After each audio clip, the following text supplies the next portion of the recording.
कहते हैं कि लोगों की बातों पे कभी भी कान ना धरें क्योंकि ये लोग वही कहते हैं जो ये समझते हैं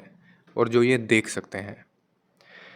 एक समुंदर में एक बच्चे का जूता खो जाता है तो वो बच्चा मायूसी की वजह से बिलखता हुआ साहिल के किनारे जाता है और वहाँ पे लिख देता है कि ये समुंदर चोर है।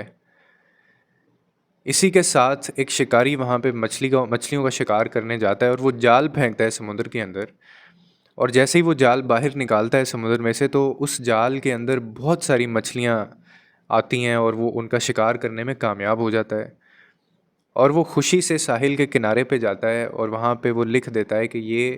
समुंदर बहुत सखी है और सखावत के लिए इस समुंदर की मिसाल दी जाएगी। अब कुछ ही देर बाद एक गोताखोर उस समुंदर के अंदर छलांग लगाता है और जैसे ही वो छलांग लगाता है वो बाहर नहीं आ पाता। और इसी तरह उसका ये आखिरी गोता साबित होता है समुंदर के अंदर। वो अपनी जान से हाथ धो बैठता है और बाहर उसकी जो माँ होती है बैठी, वो गमज़दा और आंसुओं में साहिल के करीब जाती है और वहाँ पे वो लिख देती है कि ये समुंदर कातिल है क्योंकि इस समुंदर ने उसका बेटा उससे छीन लिया जो कि बाहर नहीं आ सका था। अब एक बूढ़ा शख्स आता है और वो इसी समुंदर के अंदर छलांग लगाता है और वो कुछ देर बाद एक मोती लेके बाहर आता है, यानी उसको समुंदर के अंदर से एक मोती मिलता है और वो खुशी के आलम में बाहर आता है और बाहर आके साहिल के किनारे पे वो लिखता है कि ये समुंदर बहुत सखी है और बहुत करम करने वाला है क्योंकि उसको उसी समुंदर में से मोती मिला, यानी उस समुंदर ने उसको मोती दिया जिसकी वजह से उसने ये कहा और वो खुश हुआ। अब वो फिर ये स्टेटमेंट कहता है कि ये समुंदर सखी है और बहुत करम करने वाला है। अब आपने देखा कि एक ही समुंदर है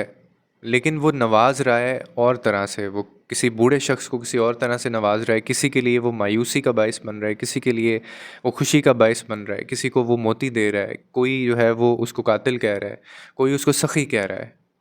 इसके बाद एक और बड़ी मज़े की चीज़ होती है और वो ये है कि कुछ ही देर बाद एक बड़ी सारी लहर आती है और जिस जिस शख्स ने साहिल के किनारे पे रेत के ऊपर ये सारी चीज़ें लिखी होती हैं, वो लहर वो सारी चीज़ें जो अल्फाज जिसने भी लिखे थे वो बहा के ले जाती है और वो ख़त्म कर देती है हर एक को। अब ये मंज़र देख के मौलाना जलालुद्दीन रूमी कहते हैं कि ज़रूरी नहीं है कि जो किसी और के साथ मामला पेश आया हो वो मामला तुम्हारे साथ भी पेश आए और तुम अल्लाह की ताकत को, अल्लाह के फ़ैसलों को, अल्लाह की तरफ से जो चीज़ें होती हैं उनको तुम अंडर एस्टिमेट करते हो, तुम्हें अंदाज़ा नहीं है। और हम ये सोच बैठते हैं कि अगर एक शख्स के साथ कुछ हो गया है और अगर हम भी वो चीज़ करेंगे तो हमारे साथ भी वही होगा, जबकि ऐसा नहीं है। आपके खुदा के पास, आपके अल्लाह के पास हज़ारों, सैकड़ों, करोड़ों ऑप्शंस हैं और करोड़ों पॉसिबिलिटीज़ हैं। रास्ते निकालने के ऊपर वो कादिर है और वो हो सकता है कि अगर एक शख्स जो है उसमें उसको मायूसी मिली हो, हार मिली हो, वो रब तुम्हें उसी रास्ते के ऊपर कामयाब भी कर सकता है और तुम्हारी जो मंजिल है वो जीत का सफ़र भी हो सकती है। और दूसरा सबक वो हमें इससे ये देते हैं कि लोगों की बातों पे कभी भी कान ना धरा करें क्योंकि ये वो लोग हैं जो अपना आने वाला कल तक आपको बता नहीं सकते या आने वाली सांस के बारे में भी ये श्योर नहीं है। तो ये आपको क्या बताएंगे कि आपने ज़िंदगी में क्या करना है, आपके साथ क्या होना है। आप अल्लाह के ऊपर भरोसा करें, उसके सुपुर्द चीज़ें करें और चलना शुरू करें। असबाब वो बनाएगा, सबब वो बनाएगा, हालात वो पैदा करेगा, वसीले वो बनाएगा और वो उसका काम है आपको कामयाब करना। लेकिन कोशिश करना आपका काम है और उसके ऊपर यकीन करना आपका काम है। लोगों के लिए आसानियाँ पैदा करें, रब आपके लिए आसानियाँ पैदा करेगा।